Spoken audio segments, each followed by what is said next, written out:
আসসালামু আলাইকুম। বাংলার সংবাদে সবাইকে স্বাগত জানাচ্ছি। আমি নাইম ফাথুম মুবিন। সংবাদ শিরোনাম। ইন্নালিল্লাহ, আবারও মধ্যপ্রাচ্যে ভয়াবহ তৃতীয় বিশ্বযুদ্ধ শুরু হয়ে গেছে। চলছে হামলার পর হামলা, আর এরই মাঝে আমাদের হাতে এসে পৌঁছেছে তৃতীয় বিশ্বযুদ্ধের সর্বশেষ গুরুত্বপূর্ণ সবথেকে তাজা আপডেট সংবাদ আপনাদের জানিয়ে দিব। প্রথমেই জানিয়ে দিব, আলহামদুলিল্লাহ, যুক্তরাষ্ট্রের MQ-1 ড্রোন ভূপাতিত করল ইরান। ইরানের আকাশ সীমায় প্রবেশের পরই যুক্তরাষ্ট্রের MQ-1 ড্রোন ভূপাতিত করেছে ইরান। এরপরই কুয়েতে অবস্থিত মার্কিন দূতাবাসে ইরান ব্যাপক হামলা চালিয়েছে। এতে মার্কিন যুক্তরাষ্ট্রের 5 সেনা আহত হয়েছে, পাশাপাশি মার্কিন যুক্তরাষ্ট্রের 2টি যুদ্ধবিমান ধ্বংস হয়ে গেছে। এরপর জানাবো, ইরানের সঙ্গে চুক্তিতে আরও কঠোর শর্ত চাইছেন ডোনাল্ড ট্রাম্প। ইরানের সঙ্গে যুদ্ধ শেষ করার জন্য চলমান চুক্তির আলোচনা আরও কঠোর শর্ত যোগ করতে বলেছেন মার্কিন যুক্তরাষ্ট্রের প্রেসিডেন্ট ট্রাম্প। যুক্তরাষ্ট্রের বিভিন্ন সংবাদ মাধ্যমে এমনটাই জানানো হয়েছে বলে জানিয়েছে সংবাদ মাধ্যম AFP। নিউ ইয়র্ক টাইমসের প্রতিবেদনে বলা হয়েছে, বিষয়টির সঙ্গে সংশ্লিষ্ট কয়েকজন কর্মকর্তাকে নির্দেশ দিয়েছেন ট্রাম্প এর সঙ্গে কিছু জটিল চুক্তি যোগ করে দিতে। এদিকে ইরানের অনুমতি নিয়ে হরমুজ প্রণালী অতিক্রম করল 20টি জাহাজ। আলহামদুলিল্লাহ, মার্কিন যুক্তরাষ্ট্রকে বৃদ্ধাঙ্গুলি দেখে 20টি জাহাজ হরমুজ প্রণালী পাড়ি দিয়েছে। এর ফলে মার্কিন যুক্তরাষ্ট্রের মাথার ঘুম হারাম হয়ে গেছে। মার্কিন যুক্তরাষ্ট্র এখন ইরানকে কোনোভাবে আটকাতে পারছে না। ইরান এমনভাবে নিজেদের ডেভেলপ করেছে যে মার্কিন যুক্তরাষ্ট্রকে বৃদ্ধাঙ্গুলি দেখে হরমুজের পুরোপুরি নিয়ন্ত্রণ ইরান হাতে নিয়েছে। জানাবো, মোদির বাসভবনের কাছে উঠছিল পাকিস্তানি ড্রোন। আলহামদুলিল্লাহ, পাকিস্তানের প্রেসিডেন্ট আসিফ আলী জারদারি জানিয়েছেন যে ভারতের প্রধানমন্ত্রী সন্ত্রাসী নরেন্দ্র মোদির বাসভবনের কাছে পাকিস্তান নজরদারি ড্রোন পাঠিয়েছিল এবং সেই ড্রোন পাঠিয়ে নরেন্দ্র মোদিকে পর্যবেক্ষণ করেছিল পাকিস্তান। আজ তিনি পাকিস্তানের সংবাদ মাধ্যম PTI-কে সব তথ্য নিশ্চিত করেছেন। এবং সর্বশেষ জানাবো, টাকা খেয়েছেন বলিনি, হাসনাতকে জানালেন জেলা পরিষদ প্রশাসক। বিএনপি থেকে জেলা পরিষদের প্রশাসক হয়েছে মোস্তাক মিয়া। তিনি একটি সংবাদ সম্মেলনে গিয়ে একটি মাইকে বক্তৃতা দেওয়ার সময় তিনি হাসনাত আবদুল্লাহকে 10 কোটি টাকা নিয়েছে এবং আসিফ মাহমুদ 15 কোটি টাকা নিয়েছে সব কথা বলে মিথ্যা তথ্য উস্কে দিয়েছিল। কিন্তু হাসনাত আবদুল্লাহ যখন এই বিএনপির সন্ত্রাসী মোস্তাক মিয়াকে ফোন করে, তখন তিনি 360 ডিগ্রিতে পল্টি নিয়েছেন। তিনি বলেছেন যে না, তিনি নাকি এমন কথা বলেননি, অথচ তিনি যেমন মিথ্যাচার করেছেন তার অডিও এবং ভিডিও সামাজিক যোগাযোগ মাধ্যমে রয়েছে। প্রিয় দর্শক, এতক্ষণ শুনছিলেন সংবাদ শিরোনাম, এবারে বিস্তারিত। তবে তার আগে বন্ধুরা, অনুরোধ থাকবে এই সংবাদটিতে একটি লাইক দিন। এই চ্যানেলে আপনি নতুন হয়ে থাকলে আমাদের সংবাদটি দেখতে দেখতে চ্যানেলটি সাবস্ক্রাইব করে রাখুন। কমেন্ট করে বন্ধুরা আপনার মূল্যবান মতামত জানিয়ে দিন আপনি বিশ্বের কোন দেশ থেকে বা বাংলাদেশের কোন স্থান থেকে আমাদের সংবাদটি দেখছেন এবং শুনছেন।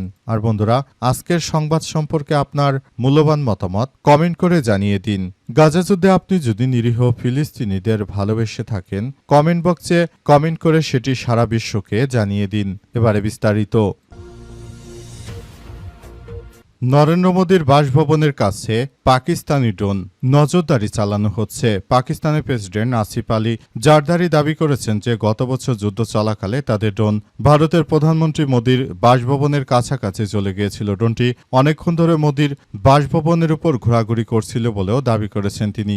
NDTVর সহ ভারতীয় গণমাধ্যমের প্রতিবেদনে বলা হয়েছে যে সিন্ধু প্রদেশের মোরতে এক সমাবেশে জারদারি জানিয়েছেন যে পাকিস্তান বিমান বাহিনী ড্রোনগুলো ভারতের প্রতিরক্ষা লাইন ভেদ করে প্রধানমন্ত্রীর বাসভবনে গিয়ে পৌঁছে গিয়েছিল। তিনি আরও দাবি করেন যে পাকিস্তানের বিমান বাহিনী ভারতীয় বিমান বাহিনীর 8টি বিমান ভূপাতিত করেছে। 2025 সালের 22 এপ্রিল ভারত নিয়ন্ত্রিত কাশ্মীরের পেহেলগামে সন্ত্রাসী হামলায় 25 পর্যটক ও একজন ঘোড়ার চালক নিহত হয়। এই ঘটনার পর পাকিস্তানে হামলা চালিয়ে বসে ভারতের নরেন্দ্র মোদী সন্ত্রাসী। তবে ভারতের এই হিন্দুত্ববাদী নরেন্দ্র মোদীকে পাকিস্তান মোটেও ছাড় দেয়নি। পাকিস্তান এমনভাবে আক্রমণ চালাতে শুরু করে যে নরেন্দ্র মোদী এই হিন্দুত্ববাদী, তার এই ঘটনায় ব্যাপক বিপদের মধ্যে পড়ে যায় ভারতের এই হিন্দুত্ববাদী নরেন্দ্র মোদী সন্ত্রাসী। তিনি মনে করেছিলেন যে ইরানের বিরুদ্ধে আক্রমণ চালালে হয়তো তিনি অনেক ভালো কিছু অর্জন করতে পারবেন, কিন্তু প্রকৃতপক্ষে তিনি আসলে কোনো কিছুই করতে পারেননি। তিনি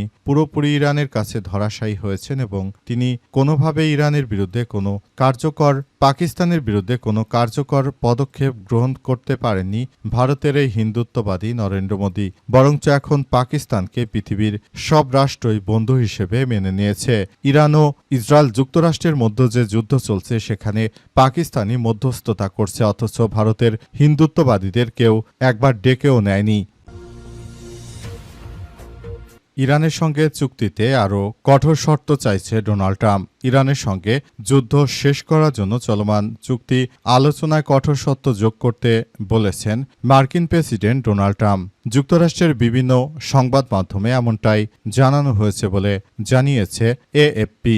নিউ ইয়র্ক টাইমসের প্রতিবেদনে বলা হয়েছে যে বিষয়টির সঙ্গে সংশ্লিষ্ট কয়েকজন কর্মকর্তা জানিয়েছে যে ট্রাম্প চুক্তির কিছু অংশ আরও কঠোর করার নির্দেশ দিয়েছেন এবং মার্কিন যুক্তরাষ্ট্রের প্রেসিডেন্ট তিনি মূলত চান না যে ইরানের সঙ্গে সহজ কোনো চুক্তি হোক, অর্থাৎ এমন কোনো চুক্তি তিনি চান না যে চুক্তি করার মধ্য দিয়ে ইরান ভালো কিছু অর্জন করতে পারবে, এমন কিছু তিনি করতে দেবেন না বলে এমন তথ্যই জানা যাচ্ছিল।